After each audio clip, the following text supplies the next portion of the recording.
Afternoon welcome to Raj news. నేను Reena. Details లోకి వెళితే ఉత్కంఠకు తెరపడింది. తెలంగాణ బీజేపీ కొత్త అధ్యక్షుడిగా రామచంద్రరావు ఎన్నికయ్యారు. రామచంద్రరావు ఏకగ్రీవంగా ఎన్నికయ్యారు. కాగా నిన్న రామచంద్రరావు ఒక్కరే నామినేషన్ దాఖలు చేయగా ఆయన ఎన్నిక లాంఛనమైంది.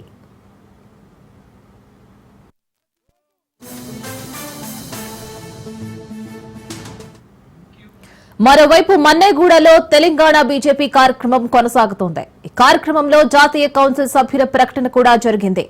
కార్యక్రమంలో ఎంపీలు కిషన్ రెడ్డి, బండి సంజయ్, ఈటల, ఎమ్మెల్సీలు, ఎమ్మెల్యేలు పాల్గొనున్నారు.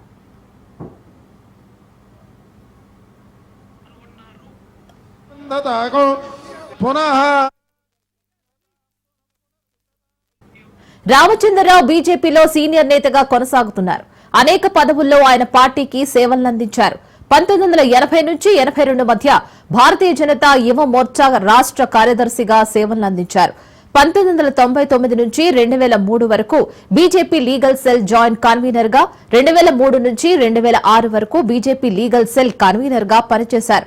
2007 నుంచి 9 వరకు బీజేపీ అధికార ప్రతినిధిగా బాధ్యతలు నిర్వర్తించారు. హైదరాబాద్ బీజేపీ అధ్యక్షుడిగాను అతను పనిచేశారు.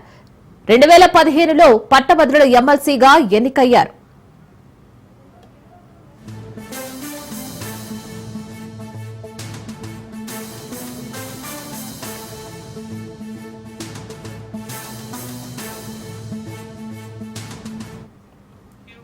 పార్టీ అధ్యక్షుడిగా అవకాశం ఇచ్చిన హైకమాండ్ కు రామచంద్రరావు ధన్యవాదాలు తెలిపారు. పార్టీలో ఎలాంటి అంతర్గత కుమ్ములాటలు లేవని అన్నారు. అందరినీ కలుపుకొని ముందుకు వెళతానని తెలిపారు. బీజేపీని అధికారంలోకి తీసుకువచ్చేందుకు కృషి చేస్తానన్న రామచంద్రరావు బీఆర్ఎస్, కాంగ్రెస్ లపై ప్రజల విశ్వాసం కోల్పోయారని అన్నారు. వచ్చే రోజుల్లో ప్రజల పక్షాన పెద్ద ఎత్తున పోరాటం చేస్తామని తెలిపారు.